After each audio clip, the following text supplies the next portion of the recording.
The views and opinions expressed in the following program are those of the hosts and guests, and not necessarily those of the staff or management of Worldwide Digital Broadcasting Corporation.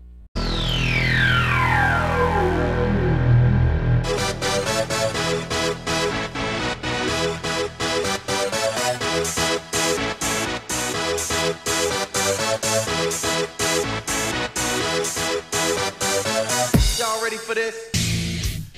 Booyah, we are back. It is Monday, June 26, 6 p.m. Pacific Daylight Time. That means it's time for another installment of Southern Nevada Sports News coming to you from WWDBTV.com. My name is Bill Miller, co-host along with Jeff Belknap. And we have another exciting show. We were going to have some in-studio guests coming in. We have actually a friend of the programs, Rich Muraco, who is the head football coach at Liberty High School. He's going to be joining us. We haven't actually had Rich since we moved to this studio. I think maybe when we first moved in. Yeah. So he hasn't been to the new one. So we're looking forward to Liberty High School, one of the real top-tier programs here in Las Vegas and Clark County and the state of Nevada. And where he is also going to be talking about an upcoming game, the Polynesian game. Yep. This is a brand new event. That's going First annual, and I'm sure that I think that once people have a chance to check this out, a doubleheader. Yes. So he's going to give us a chance to talk. That's coming up on September 9th. So more on that. Also, we're really fortunate to have a guest that we watched in a main event at Thomas and Mack, Tough Enough, Pack the Mac, at Cheyanne Vlismas. Yes. I think I pronounced that correctly. I hope so. And you did a better shot than I would have, believe me. I figure I've got a 50-50. When she gets in, I'm sure she'll correct me one way or the other. But we're really lucky to have her in. And unfortunately, suffered an injury that really prematurely ended a bout that she was absolutely leading. Yes, and sure. So we're fortunate to have her. She's also going to be an in-studio guest. But first, we're just going to have to kind of, pick a bit about some of the recent sports, what's going on. By now I think that we're tonight, as far as, let's start with the NBA, which continues to not end. The awards are for tonight, in which we'll finally know whether or not Russell Westbrook is going to get ripped off or not for the MVP award. So they'll dispense those awards.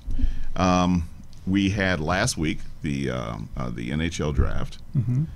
So the first one for the Las Vegas Golden Knights, and of course baseball is really starting to heat up, and we're just about coming up on the All-Star break, when we can finally kind of see maybe who's who and some surprises.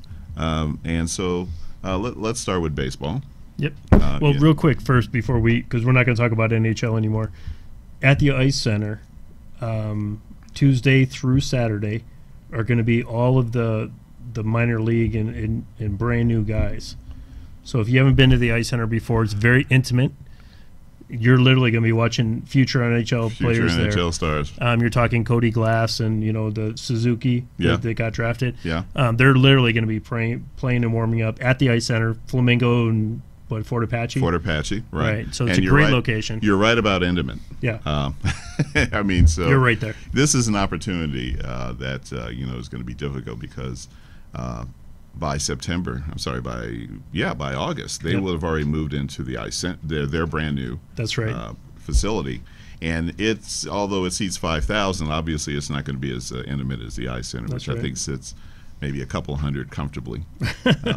We usually stand because we usually stand because we want to move around, and of course we are correspondents. Right. Absolutely. So this is an outstanding. So that's going to be Tuesday through Saturday, and as far as I know, it's in the evening. But I'm going to check out their website, which is Golden Knights NHL/Golden Knights. Yeah. Which I like. One thing about the NHL, is they actually corral all the websites. They do. So you don't see a lot of different stuff on there. They actually maintain everything. Everything is run right. Everything is run through the NHL, which I think if you're going to have a professional organization, should be like that. I think that so the trolls didn't have an opportunity to pounce on anything. Right. Yeah, so that you go on to it and find some obscene page or something along those lines. Yeah, so, which you wouldn't see that on snsportsnews.com. By the absolutely way, not, because my man here takes care of those things. So let's see, baseball. We're closing in on the All-Star break, and looking at the standings, there's some real surprises here. Although I think that you and our boy Jorge were spot on with a couple, and the Houston Astros have not disappointed.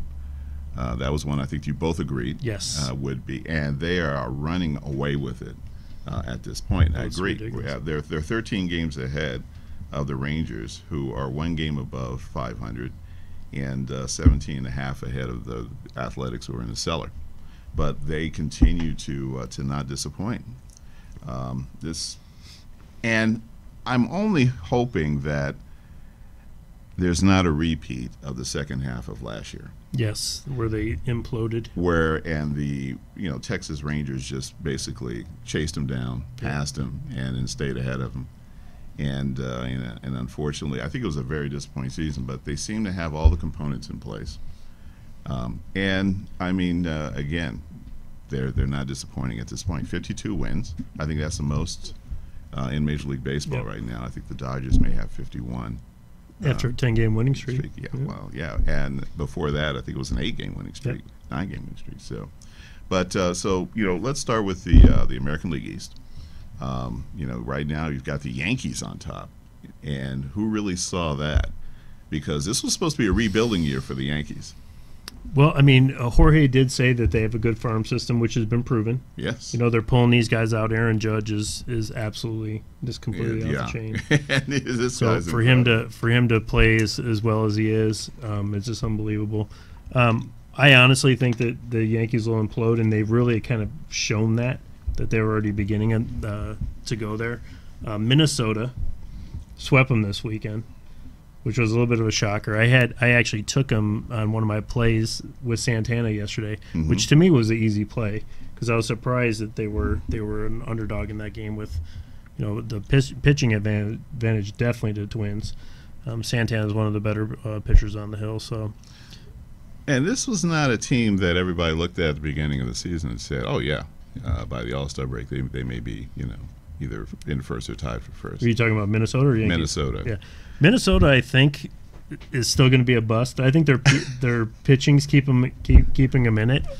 But the way that division's playing, I mean, there's nobody really good. The Tigers have pretty much just cashed it in. I mean, I'm kind of hoping that they just kind of off a bunch of players and just move on to next season. 7.5 games separate first to last. Yeah. The Twins are 5 games above 500. This is not. This is a division I really thought Cleveland would kind of take charge of, and they're hanging. I mean, they're only a half game back, but they're 4 games above 500. Well, I think it's their home record. They're 15 and 20 at home, and losing again today. Yeah, so it's. I mean, they're getting shelled by Texas. Last time I saw it was 7-1. Now it's actually 9-4. That they're up. So, I mean, they're just not playing well at home. No, and which is unusual for this team. Cleveland used to be a team where they really did well at home. Yeah. And of course, last year, they really broke out. And everybody, including our friend, the prognosticator from Cleveland himself, Jorge, really felt that they were going to, it would all just disappear in the second half. And, of course, they did keep it up and, of course, lost in a Game 7 against the Cubs. But it's kind of turning out to be the weakest division in baseball. Yeah. Then, of course, the West, as we talked about, the Astros are riding high right now, 13 ahead of the Rangers in second. The Angels, right now, are 1 above 500. And, of course, since Trout left. Wait, that's got to be a pretty close division. Oh, no, Astros are running away. But Yeah, they're 13 ahead of the Rangers in second place right now. That's over.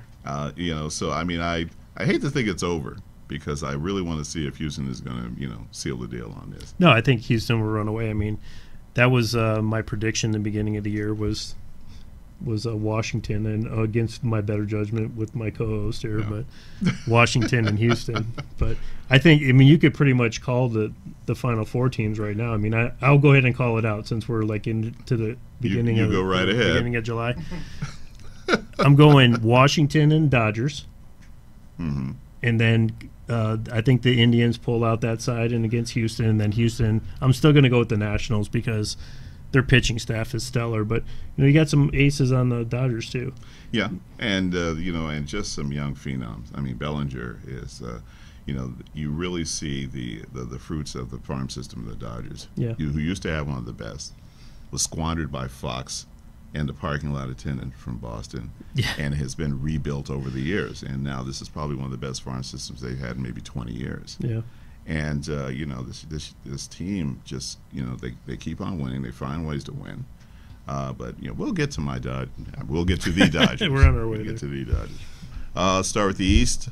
Nats right now 9 ahead of the Braves, who to me are a surprise. Yeah. Because I don't think people gave the Braves much going into that. Very young team. Let's start with the last place, Philadelphia Phillies. What in God's name has happened to that franchise? I couldn't even tell you. I mean, they have, I think, the worst record in baseball. Yep. It doesn't seem to be getting any better. And Philadelphia is a tough team to beat bad. And and it used to be the Phillies were always kind of consistent, but they really are bad. I mean, they and. Between the Sixers and the Sixers, you can see a light at the end of the tunnel. Yeah, they're turning the corner a little bit. The Phillies, you don't. Possible. No. I mean, it's like, is it time for that franchise to be sold, to maybe bring in new ownership? Because the ownership seems to be tolerant of it. They certainly. I guess as long as you're making money, then what's the difference? Well, yeah. And they're going to get money just because of the TV deals and all the other things that go on. So. Well, we saw how this played out in Florida and with the Marlins. Yep. Win, purge, until finally they took the franchise away from them.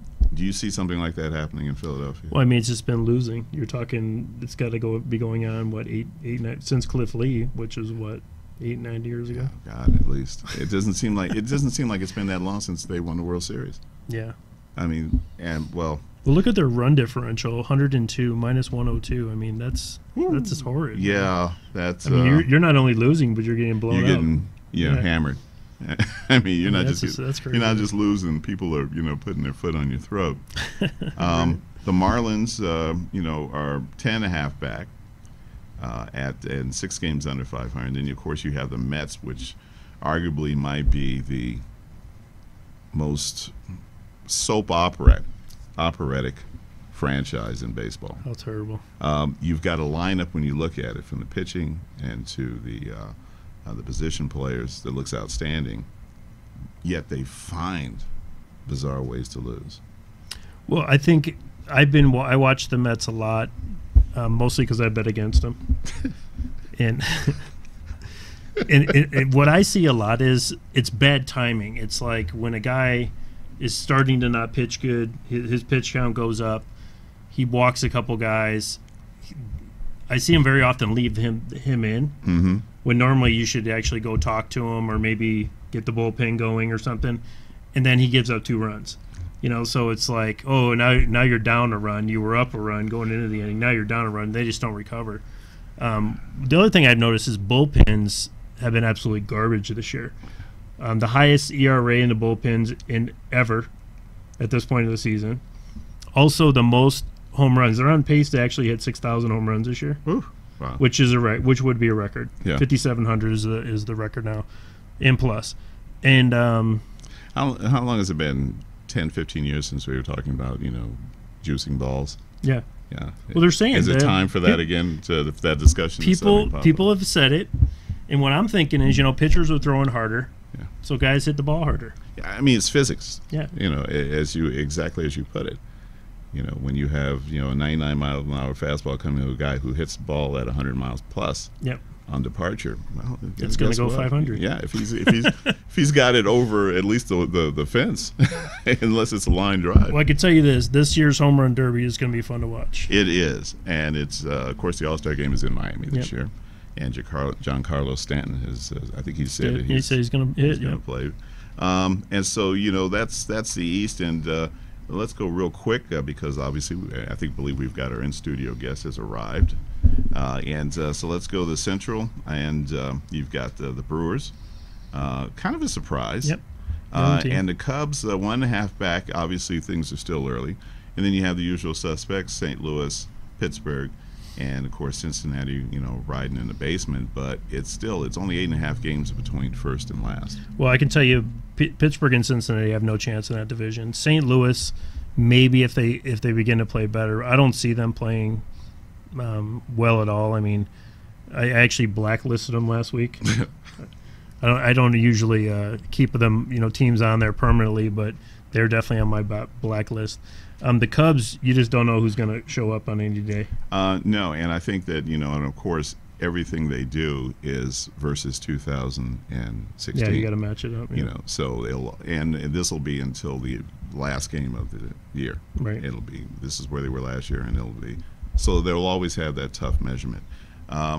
I think the Cubs will probably turn things around. I think they'll win that division. I don't think it'll be a runaway, obviously, like last year. Well, as close as it is, it's a toss-up. It's anybody's. Yep. Then, of course, we've got the West and the surprising. So we're going to take our break now. No. Yeah, surprising streaking Dodgers. My Dodgers. 10 straight. 10 straight, and before that, I think they had an 8-game winning streak. Yep. And so 2 weeks ago they were down by 4, I believe. 4, and they had the Diamondbacks in town, swept them. Yep. Colorado is 4.5 back, but to me the absolute mind-boggling team this year is the San Francisco Giants. Yep. They are 24.5 games out. Now the Giants have had some injuries. Baumgartner and I think a motorcycle or dirt bike accident. Yep. And I think that it was a single A or developmental ball in Arizona and pitched, I think, 3 or 4 scoreless innings. He's due back with. He only pitches every 4 or 5 days. Yeah. Okay, so, but what in God's name has happened to the rest of that rotation? This was arguably one of baseball's best pitching teams, always finding a way to get into. Now, this is a tall order even for the Giants. They're 24.5 games back. It just won't happen. I mean, especially with as well as the way the Dodgers are playing. Well, not just the Dodgers, but the way the Diamondbacks and the Rockies are surprising. It's a tough division. It's a very tough. In fact, it's the toughest division in baseball right now. And also my play of the day, Colorado Rockies, against a dog against the Giants in San Fran tonight. Yeah, shocker. Yeah. When I saw that, I was like, let me just get on that right now. And it actually went up because people are actually betting that. And I don't understand why, because I think they've lost like 9 straight to the Rockies at home. Yeah. Well, I mean, they've right now they've lost 5 in a row. They're 1-9 in their last 10. Yep. And it's not just that. That's the most recent one. They've been losing chunks of games in a row. Yep. Which is why they're 27-51. I'm sure you like that. I absolutely do. Secretly like that. No, you probably go to bed. Me? Yes. Yeah. Hey, listen, I always look. Dodgers win. Good. Did the Giants win? Didn't? Better. All right. Well, listen, we're going to take a break because we are going to switch gears here, and as we mentioned to you before, we have an in-studio guest, Rich Muraco, Liberty High School football team head coach, is in the studio, and we're going to be talking about the upcoming Polynesian game, first annual, on September 9th. Southern Nevada Sports News coming to you from WWDBTV.com. We'll be right back.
Hi, I'm Mike McAuliffe. And I'm Perry Haichu. We're the hosts of the Nevada Cannabis News Hour. Join us on WWDBTV.com. All right, we are back for round two. Southern Nevada Sports News coming to you from WWDBTV.com. My name is Bill Miller, co-host along with Jeff Belknap. And as promised, our in-studio guest, Rich Muraco, head football coach, Liberty High School here in Las Vegas. Rich, how you doing, man? Great. Thanks for having me. I really appreciate this. Listen, you're a friend of the program, and, and if you're just tuning in or if you're local, you obviously know Liberty High School as one of the powerhouse teams here in Las Vegas and Clark County, and if not, you just found out. First of all, again, congratulations off of last season. Thank you. And before we came into the segment, we were just kind of talking about as a head football coach, particularly the programs nowadays, your season really doesn't end when you're holding up the trophy and saying bye to the kids and the seniors. It's we basically give the kids off the month of December, after the state championship game, and let them kind of have some time away. And then, obviously kids that play multiple sports, they'll jump into their winter season or spring season. But everybody else pretty much in January come back. We lift weights. Then we do 7-on-7 stuff starting in February, March. We had a great 7-on-7 season this year. We won the Adidas National Championship. We took second in Pylon, which was like 160 teams in that tournament. We took second. We won some local tournaments. We won UNLV's tournament last week, and Bonanza High School hosted a tournament. So there's a bunch of that kind of stuff that goes on in the spring. And right now it's just lifting and conditioning in the mornings before it gets too hot out there. And pretty soon we'll, throw the pads on and go for real. Nice. Wow. And when you go to the website, you guys are 7-time champions. Yeah. And you guys are really staking your claim here locally. Yeah, we've been successful for a while now, and last year we were ranked in the top 25 14 weeks, which was we were very proud of that. And Max Preps just came out with their top 100 teams in the country, and we're one of those teams, so we're real excited. And we're excited for you because you're public school, right? Okay. Yeah, right. Which in a town that has teams like Bishop Gorman, right? It's Faith Lutheran coming up too. Yeah, it's nice to see a public school, right? And they're duking it out. Yeah. Yeah. Before we switch gears to the Polynesian game. Yep. What are your goals for 2017? Because it's a tough act to follow. Yeah, we obviously our goal is always to win a state championship, and I don't know if it's bad luck or what, but we just happen to have had the #1 team in the country in our state the last few years. But that's our goal. We put that in front of the kids every year, and they work hard. Obviously, we want to win the Sunrise region again. That's always another goal, making the playoffs. And we're playing 3 national opponents this year, all of them very good teams. We're playing Saguaro High School out of Arizona, who finished in the top 10. And then we're playing American Heritage out of Florida. We're going to travel down to Florida to play them. Good for you, man. And they were like 6th in the country. And then we come home and play in the Polynesian Classic at UNLV against a good Alta team. Yeah, nice. Alta out of Utah. Yep. Right. So let's talk about the Polynesian game. This is the first one, right? Right. It's the first. They want to do an annual thing. They feel that Las Vegas is a great place to host, an elite high school event because it's, you got the hotels. It can obviously handle the people coming in from all over, and high school football is kind of on the rise here in Vegas with Gorman being 3-time national champs and us and other programs in town. Desert Pines is starting to make some noise, and Arborview, and there's a lot of Division I talent in town. So on top of that, they call Vegas the 9th island because there's a lot of Hawaiians and Polynesians here. So they felt like it's the perfect place, and the organizers of the event reached out saying that they wanted a Vegas team in, and because we have such a high population of Polynesian players on our roster, they thought it'd be a perfect fit. That's so great. Yeah, so This game is going to take place on September 9th. Yep. Yeah, and it's at the Silver Bowl. Yep. Sam Boyd. Yep. And so you'll be facing Alta High School out of Utah. Yep. And then the other, I shall say, bout on the card is Bingham High School out of Utah against Kahuku Yes. out of Hawaii. Yeah, Kahuku's a Hawaii powerhouse. They're always right there for the state championship in Hawaii. They came out last year and played Gorman at Gorman, and there was probably more Kahuku fans at the game than Gorman fans. So they're kind of the big draw for the organizers because they know that they have so many fans and people travel well. And then Bingham's a power in Utah. Originally, we were going to take on Long Beach Poly, but something came up in their schedule where they couldn't commit to the game, so Alta took their place. And it's going to be a great day. You know, we're playing at like 3:30, so it'll be nice and hot for Alta in the desert. So we'll hopefully have an advantage there. And then they're going to have a concert in between with Grammy Award-winning artist Fiji. And then after that, at I think 8 o'clock, they're going to do the Kahuku Bingham game. And the nice thing is one price gets you to all three events, and we're hoping that we pack Sam Boyd for it. Well, I tell you, I know that one of my favorite shows on Saturday is Little Grass Shack, and it's anything remotely connected to Hawaiian, or Pacific Island events, they hype. Yep.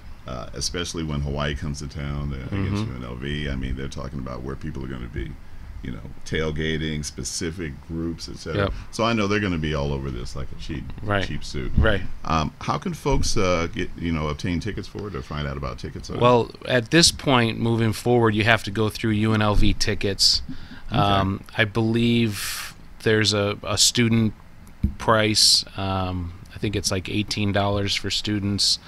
And then I'm not sure, adults are like 22 in that range. Yeah, well, that's for two, a doubleheader and a concert. Yeah. I think that's certainly more in the fair. Yeah. Yeah, and some exciting top-tier high school football. Absolutely. We have 10 Division I football players on our team this year, kids that have offers already. So, wow. We should be pretty good. Kahuku plays just a physical smash mouth style of football. They always big, strong kids. Oh yeah. Bingham's very talented team.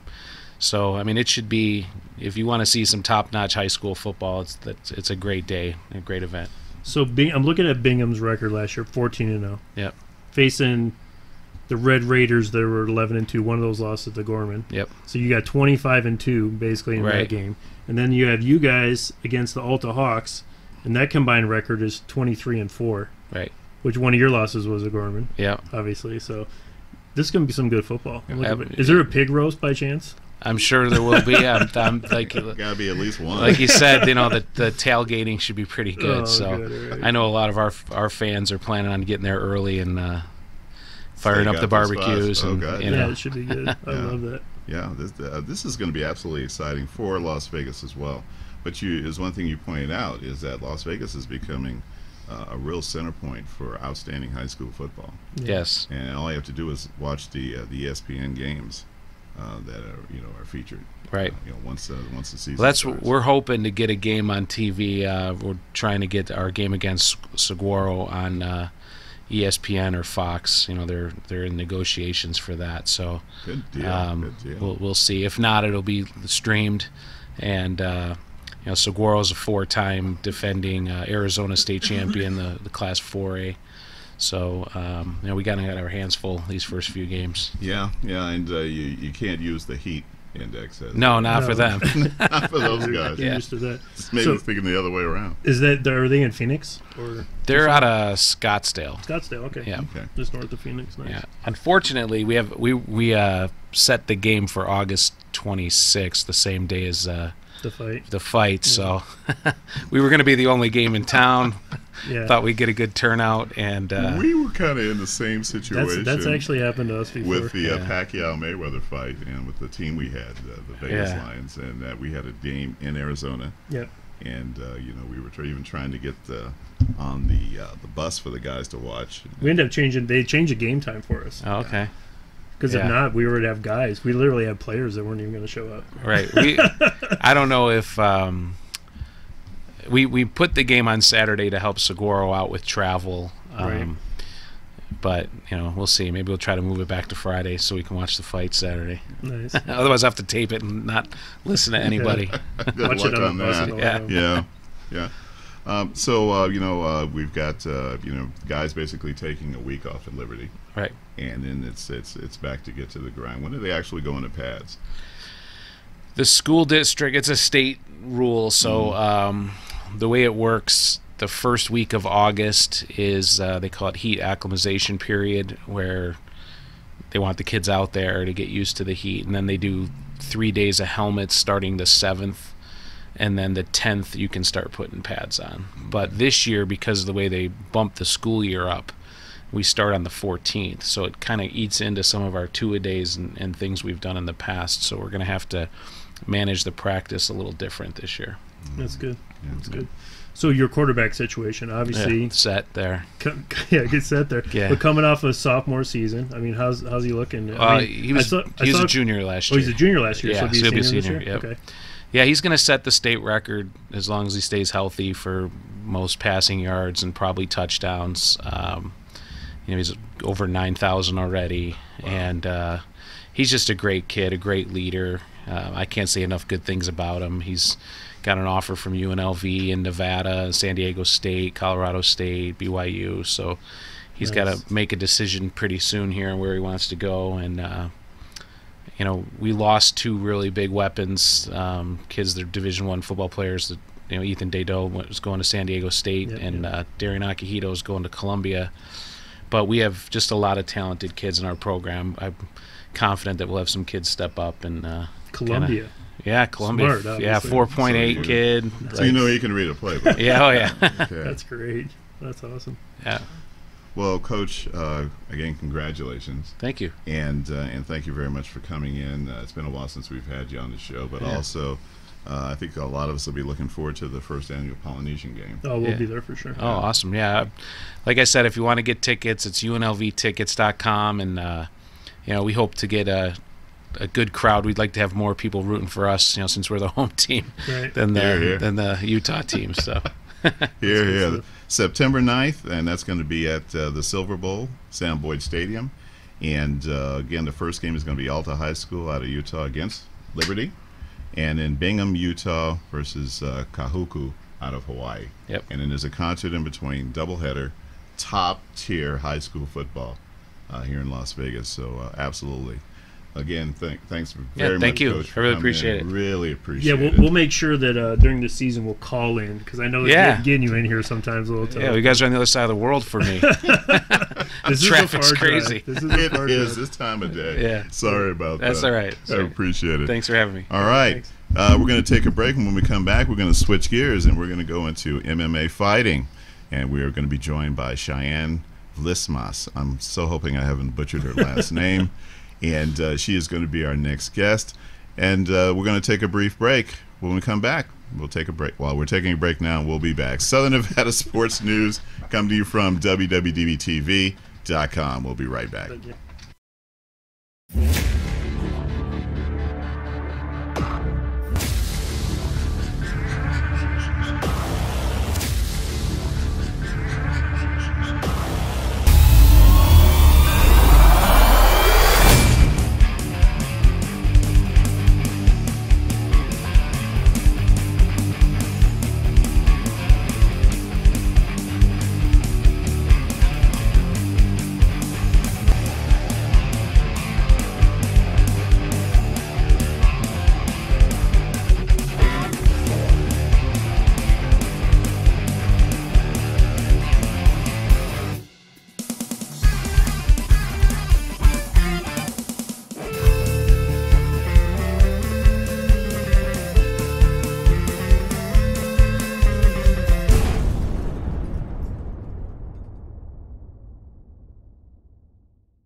All right, we are back for round 3, and we mean round 3, we mean round 3. Southern Nevada Sports News coming to you from WWDBTV.com. My name is Bill Miller, along with Jeff Belknap. And a special guest, Cheyanne Vlismas. Yep. And am I pronouncing it correctly? Yes, you are. Yes. That's why I let him do it, because I would have butchered it. If I knew I worked at it long enough, I'd get one right. No, you guys did it good. And Cheyanne is an MMA fighter, and most recently, a week ago, as a matter of fact, a little more than a week ago, was the main event, the Tough Enough Pack the Mac. Yes, sir. And unfortunately, in the third round of a fight that you were leading, you suffered an injury. Can you tell us about it? Yeah, so going into the third round, I definitely knew I was winning the fight. I was up on the scorecards, and I just continued my game plan, and unfortunately, I went to go pick her up for another slam that I kept landing in all my fights, and while doing so, she went for a leg trip, and I posted my arm out really quick just so I could stay in top position, and when I posted my arm out, I landed my whole body weight on my arm and dislocated my own elbow, and I stayed on top. I was continuing to fight, and for like the next 30 seconds or so, I ended up standing my own opponent up. I picked my arm up to continue fighting, and that's when the ref seen that my elbow was out and called the fight. And well, I'm glad you can kind of laugh about it because we had fantastic seats. Yeah. Courtesy of Jeff, from He's Tough amazing. Enough, Jeff and Rona. yeah. And we immediately knew something was wrong, and and we were kind of like talking to each other, and but it was a fight that had again happened in the third round. You looked like you were leading. I'm sure you felt comfortable that you were probably leading. Yeah. And I know that between both of you, no one wanted to see it end the way it did. No. I think she did. 'Cause All right, She won. Maybe her. she did. Okay. Yeah. Unfortunately, I've never seen anyone get so excited to win like that. But yeah, she was pretty excited. She posted saying, "A win is a win," and I asked for the rematch, and I'm not getting it from her. So I didn't know that. yeah, so she can have the title for now, but she knows that what happened in the fight, and I won't disrespect her, but I felt like that was a slap in the face. So Well, It's a little tough to not accept a rematch. Yeah, Yeah. I mean, and obviously these are, and thank you for sharing that with us. We love to get scoops like that. And, it's the crowd was clearly not Upset, happy with yeah. her decision to get, and they let her know. yeah, I heard her, because actually when we were leaving the cage, I was begging the doctors to let me fight still, and so I felt like they tricked me, because they were like, all right, let's go try to pop it back into place and go from there. So as soon as we left the cage, me and my boyfriend who's sitting over there, we went with the doctors, and he tried popping it back into place 3 times for me. Wow. And doing so, while they're trying to pop it back in, they were awarding her with the win. And that's when I lost it. I was like, oh my gosh, I thought we were trying to pop this back in so I can continue. And it was just a big mess, because, I mean, obviously with your adrenaline rushing and your emotions are high, and you're winning the fight, you obviously don't want to have to lose your title to someone like that. But it was definitely hard. And then to hear her on the microphone say how I put up a good fight and that she was going to go pro, I was like, okay. Yeah. I was When like, she and then said that, I was a little shocked. I think she probably got hit too much. I don't know. Okay. I'm not disrespectful or anything, but when I heard that and then seen her internet post, I was kind of more of like, I'll see you again. Yeah. Because I'm not going to sit and bash her, but I definitely do feel the need to speak out a little bit more and defend myself. Well, the good thing is it in the event that she does go pro, in the way that you fought against her, I could see you possibly going pro. This has the meanings of a good story. I mean, is that a future that you're looking at, or? That was my 17th amateur fight, so I definitely am looking already towards going pro, but with my pride being so high, I don't know if I want to go pro off a loss like that. Yeah, I think anyone in their right mind, I mean, looking at wouldn't that see fight. that as a loss per se. Yeah, that's what There are everyone losses, tells and me. then there's, you know, Well, I just wondering, the first time you picked her up, did you hear me get up and say slammer? Honestly, Because I was like, slammer! Because you literally picked her up, and I hope we can get a still shot of this, but you literally picked her up and were holding her. And I thought, this is great. this is What's about to happen. happen right This here is is great. happening. I don't care what anybody says. Yeah. And the boom. first slam, it definitely got the crowd going. Oh, and- absolutely. And after the first round, I'm definitely one to please the crowd. I mean, if you're a main event fight, what made me more mad was I came to fight, and I feel her grabbing onto me and holding me the whole time was not coming to fight. So I was like, I'm getting this crowd going. I want to get her going. I was like, let's fight. So when I took her off me, it was like, get up and let's just continue to fight. So it definitely excited me when I heard everyone. So Oh, yeah. Because it was a slam, and then I think people were anticipating you going in, yeah, and you just stepped away and said, you know, like, get up. Let's, you know, I Yeah. was like, whoa. it was funny because doing that was literally what I trained every day, was telling them to get up, because we respected her on the ground. She was a good grappler. She wanted to get me in her guard on the ground, and so as soon as I hit her and she fell in like the first 10 seconds, and then she jumped guard immediately, I was like, we're not even on the ground yet. I was like, if you get me to the ground, then I'll let you stay, but you had to get me there first. Right, nice. That's good. So, so you say, what would be the next step in the event that you were going to go pro? I mean, you would just have to, you know, put it out there like I'm ready to go, or A lot of people know that I am looking towards going pro and stuff. I've had promoters beg me. I've had promoters tell me, like, let me know when. I'm having fun. I love fighting. I love doing what I do. So to me right now, it's not even about the money, even though I really do need it. Right. We're amateur fighters. I mean, Yeah. you know, so I'm not too sure. I'm about to sit down and talk with my coaches this week, and, you know, see what the next step in our career is, so, and go from there. So where do you train? I train at Extreme Couture right Oh, here in nice. Las Vegas. Oh, okay. Yeah. Right over there on Russell. Yep. Nice. Okay. And then your trainer. Dennis Davis and then Sugar Ray Sefo. Okay. So- And they train any other the fighters that Oh yeah. that we might have seen. On that card, Yeah. Ryder Newman. He had a big okay, win.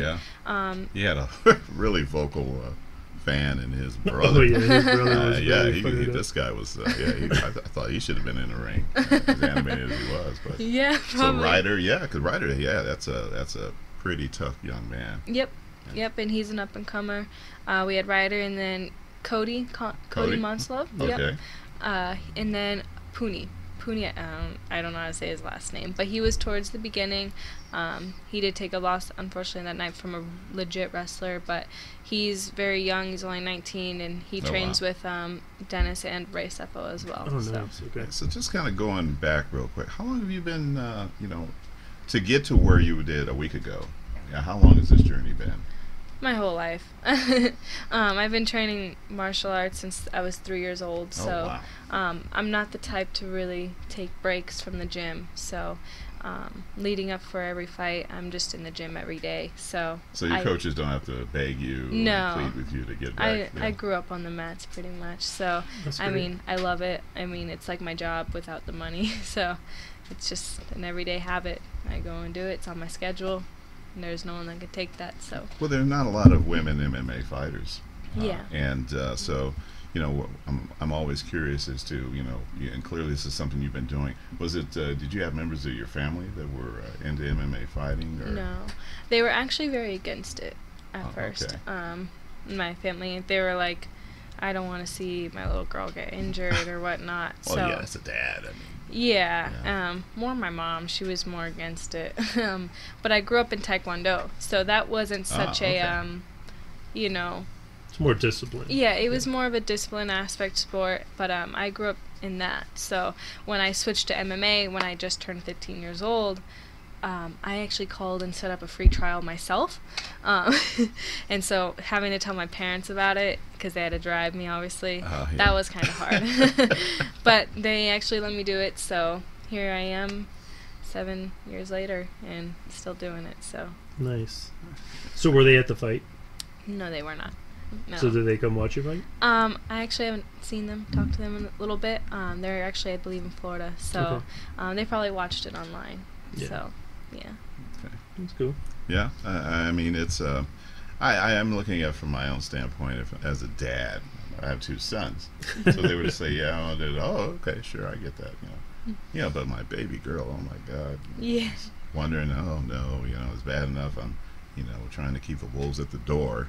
And now she's going to be grappling in the ring. Yeah. I mean, but Dislocating arms, yeah, that would be it for me. I mean, it'd be lights out. Yeah. I might have to go after her or something. It was funny because all my teammates, they were like, I just wanted to attack her for you. And I was like, oh, that's family. Well, now hearing the things that have gone on since then, I can clearly see why you'd be put off by it. Yeah. How long have you been with Tough Enough? But Tough Enough for the past 4 years. 4 years, Since okay. I was 18. Yeah.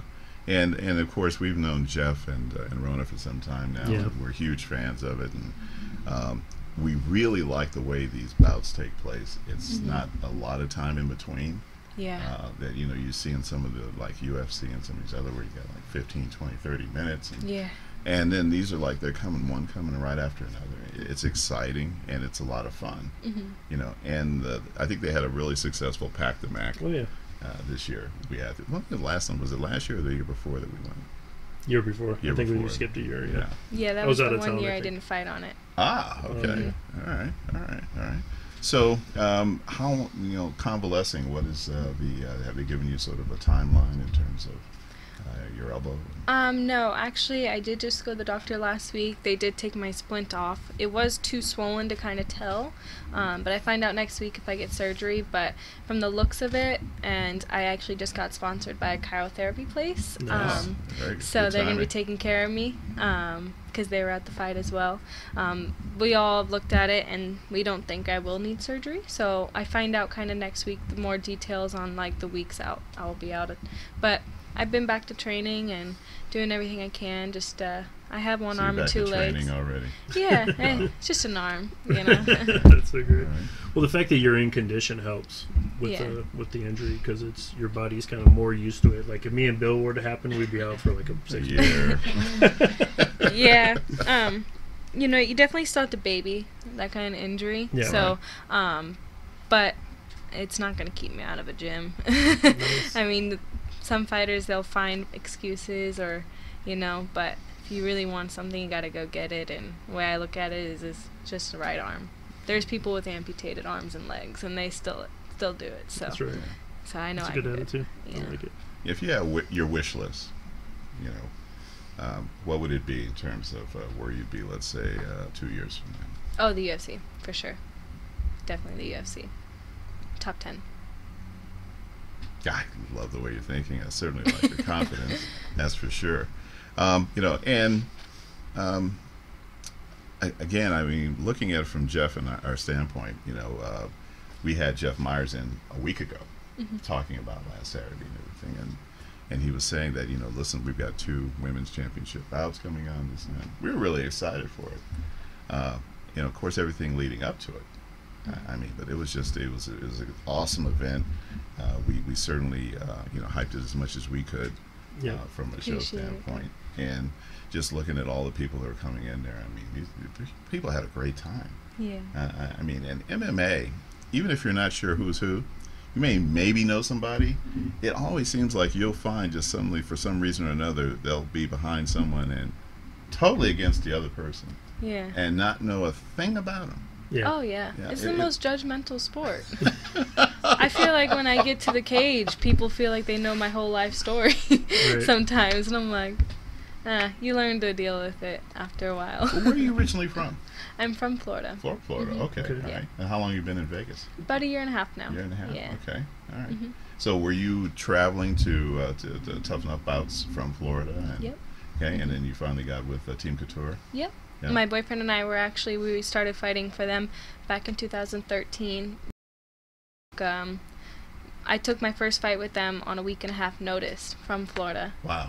And had to cut a ton of weight. And we did it, and when I got to weigh-ins, well, I walked up to weigh-ins and come to find out an opponent for a male bout dropped out, and my boyfriend ended up stepping up 24 hours before. So that's how. So you both fought. So we both ended up fighting, and it was so funny because he was drinking beer with my mom the night before, and he said, "Screw it." He was like, he was like, "Here, we're here in Vegas, let's fight." So they ended up paying for his fight shorts, everything, and they really just took good care of us. And we showed them we're fighters, we're here to fight, and we both actually ended up losing by decision that night. But they brought us back out a month and a half later for their next show. Yeah. And we both ended up winning. So nice. We definitely Well done. We do definitely care a lot about Tough Enough, and we give them the utmost respect because they've been nothing but good to us. So. Are you on social media? Yes. I gotta believe. I think anybody younger than me, and I'm 60, is probably on it. So how can people, hitch a ride with Team Vlismas? Team Vlismas. Just look up my name, Cheyanne Vlismas. My last name is Vlismas. So that's my fan page is Cheyanne the Warrior Princess Vlismas, and then that's right. My Instagram is just my name. No Twitter. Oh yeah, Twitter. Cheyanne Vlismas as well. I'm not a Twitter person, but I'm on there. Well, I'm definitely not. So, but it's just it's a lot of reasons why. Yeah. All right. Well, listen. Is anybody like to send a shout out to? Yeah, all my sponsors. I want to give a huge shout out to absolutely NutraFX. They've kept me supplemented my whole fight camp with my protein and all that. Sign Graphworks out in Florida. He supplies me with all my beautiful clothing for my fight, and then my new sponsor, Chirotherapy, Ageless Chirotherapy, out here in Henderson, Nevada. Thank you for helping me with my elbow. And great timing, by the way. Yes. And then Babes of MMA, thank you for always helping me. And then Needle Me Now. So Needle Me Now. Needle Me Now, skincare. Oh, okay. Skincare product. And your boyfriend, we didn't get his name. His name is Tony Murphy. Tony Murphy. Yes. Okay. We'll be looking out for Tony Murphy. All right. Yes. Yeah, absolutely. Yeah. Well, listen.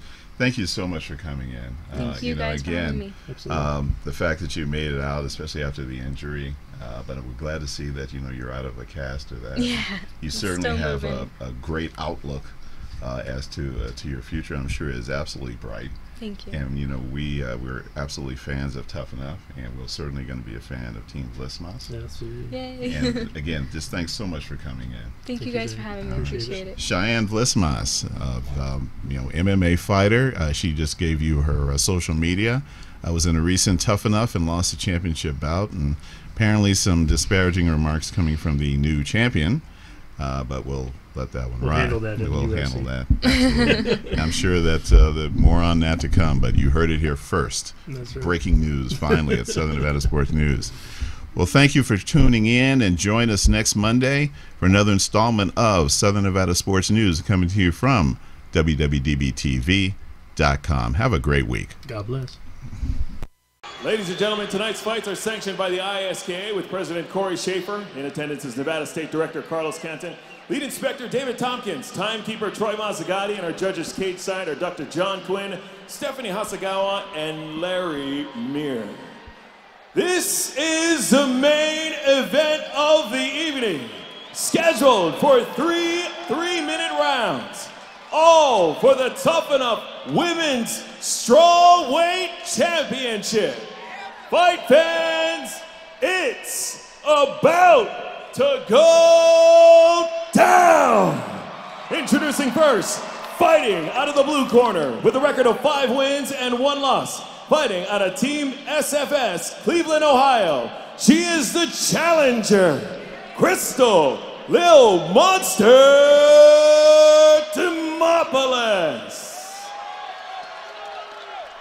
Her opponent stands across the cage in the red corner with a record of 9 wins, 6 losses, and 1 no contest. Fighting out of Extreme Couture, Las Vegas, Nevada. She is the defender, Cheyanne, the Warrior Princess Vlismas. Referee in charge of the action inside the cage is Mark Chappie Smith. All right, ladies, you got your instructions earlier. Last fight of the night. Protect yourself at all times. Obey my commands. Touch gloves. Have a great fight. Demopoulos in the blue corner is wearing the black and the purple. Vlismas is wearing the black and the pink. In the red corner, 3 3-minute rounds. Cage doors are closed. Main event of the night here at Tough Enough. This is Pack the Mac. And we are underway. Almost. Now we're underway. Wow. Oh, man, Vlismas catches her right away. But Demopoulos is very good at submissions, and she's just climbed on to Vlismas right now. Vlismas caught her, and she goes down, and then as Vlismas is coming in for another shot, Demopoulos just climbs her like a tree. And she is holding on very tightly. It's an odd place to be for both of these fighters right now. Vlismas is trying to fight back, but like having Demopoulos just wrapped around her right now, and Demopoulos is throwing oh man, strikes. Vlismas, she landed a big shot and slams her down to the ground. They're back up. Wow, crowd's loving it.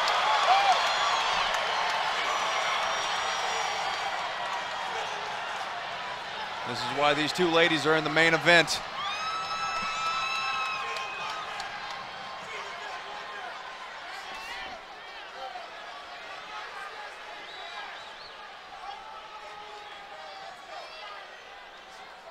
Yeah. Vlismas' hands look very crisp tonight.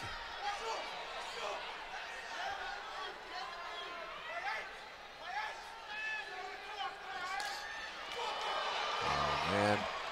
Vlismas is throwing punches with bad intentions. Can Demopoulos close that gap and get her to the ground, though?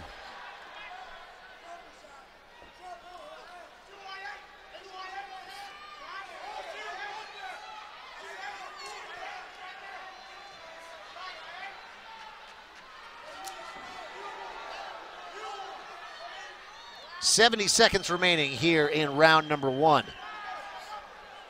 Very close, round number 1.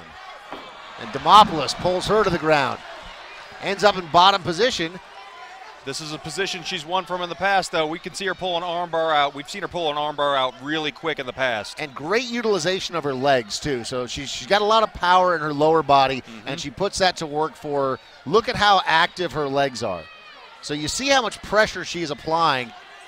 She's using the heels. She's kicking out the butt. Everything that she's doing with her legs is deliberate. Throwing some short shots there to the jaw of Vlismas as well. She's posturing up. I mean, Demopoulos staying very active off her back. She's very comfortable, and as we can see, very flexible as well, trying to get those legs up. She's got the body triangle going right now. Yeah, she's got the figure 4 body lock, which now she's going for a go-go Pilata. Can she pull it off? So what she has to do is she has to pull her foot in front of the face and under the chin. Here we go with another slam from Vlismas. Picks her up and puts her down. But she... Those legs are creeping up, though. That's the end of round number 1. Wow. This is a barn burner. People are thrilled by what they saw in round number 1, and rightfully so. But, Mahoney, our question is, as best we can to try to analyze the fight, who won that round? I mean, Vlismas landed some big, strong shots at the beginning of the fight like we saw right here. Dropped Demopoulos, which I feel like that was probably the most devastating or most significant shot, maybe? Yeah, but I mean, Demopoulos was very, very active even in this position right here. She's landing shots while she's being held, but those big slams from Vlismas, I think, will probably give her the round. Yeah. But it was very close. A very well-fought first round from both of these women. This is why this is the main event. Yeah, this is an awesome fight. So, Vlismas, I agree with you, won round number 1 because she dropped her with a punch, even though Demopoulos recovered very well, and Demopoulos very active off her back. Vlismas with the slams as well as the knockdown, in my opinion, gets round number 1. 3 more minutes on the clock. Round number 2. Here we go. Big teep kick. Demopoulos walks right through it, drags her to the ground. She wants this fight on the ground. She is very good. Vlismas showing some good balance right here. Nice kick as well.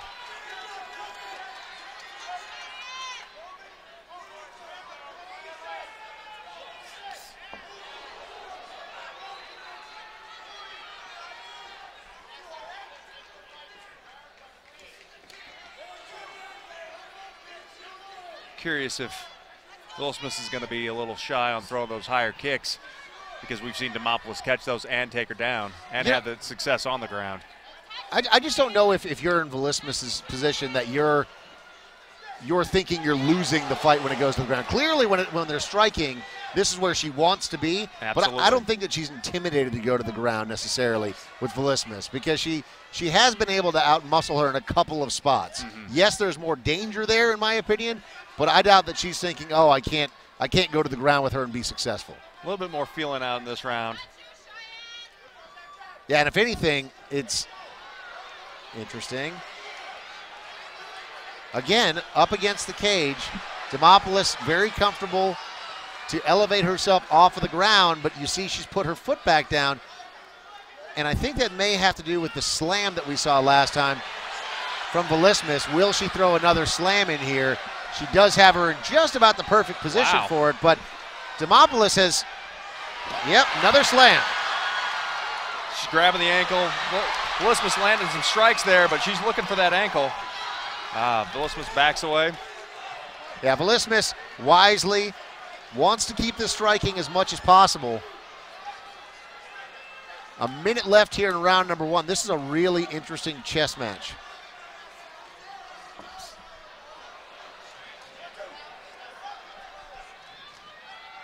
Both fighters very comfortable no matter where the fight goes, but I think the edge on the ground is for Demopoulos, and the edge standing is definitely for Vlismas. Oh, big shot. She dropped her there and then just instantly waves her right back up. Big right. She's very, very confident in her striking. And rightfully so. That training with Ray Sefo at Extreme Couture is paying off in spades. Oh, man. They're trading big shots. She has to be careful, though. So she's looking for that home run shot now because she's had a taste of it. And she started to eat a lot of punches. She needs to keep her hands up. Final 10 seconds here of round number 2.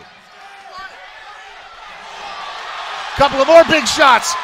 Demopoulos stumbled again. Vlismas has her up against the cage. That's the end of round number 2. This is a great fight, man. This is a lot of fun to call.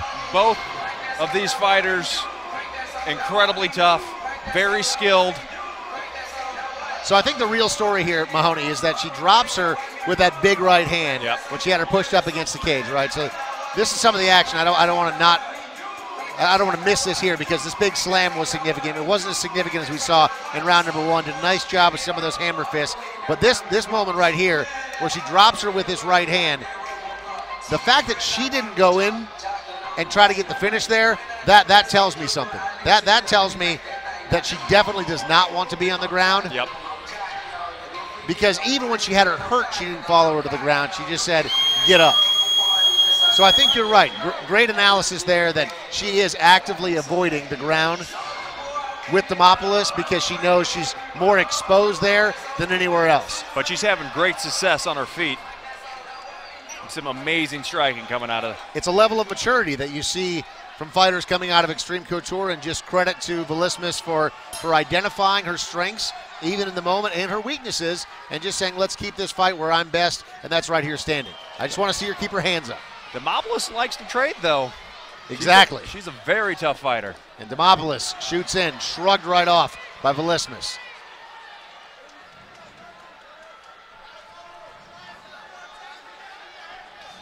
Demopoulos must know that she needs a finish to win this fight, though.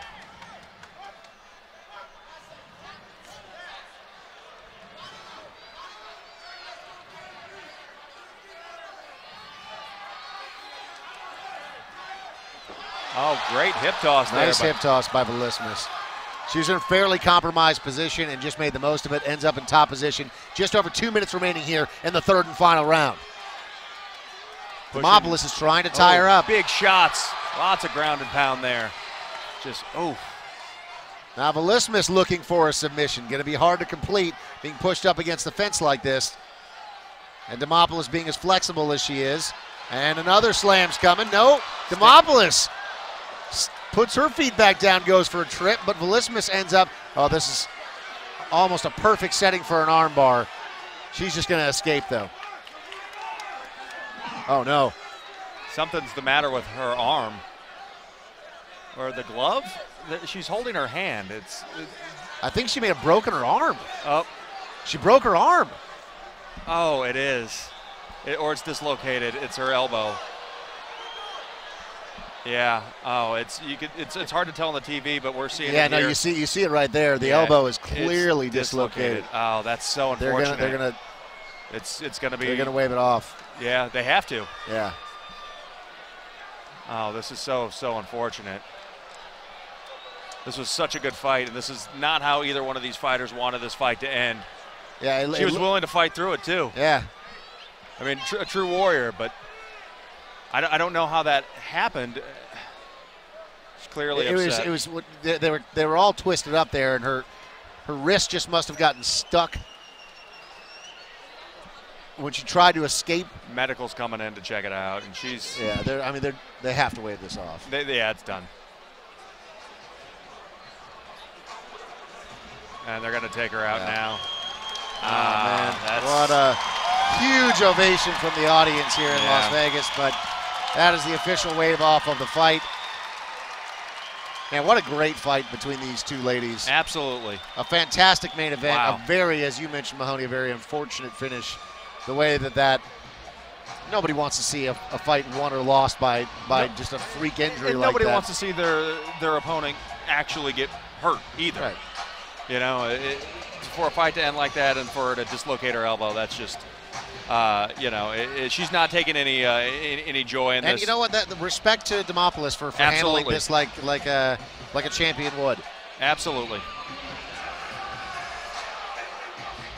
And you saw just the emotion on Vlismas' face when the ref was saying, "No, you can't fight through this. I'm sorry." She wanted to. She wanted to. She was arguing with the ref, but she had to physically hold her arm up with her other hand to keep it from just dangling there. We don't know if it's a dislocation or if there was some sort of break. Either way, it looked like it was a dislocation at the elbow. It did. I'm no doctor. Here we go. Official announcement.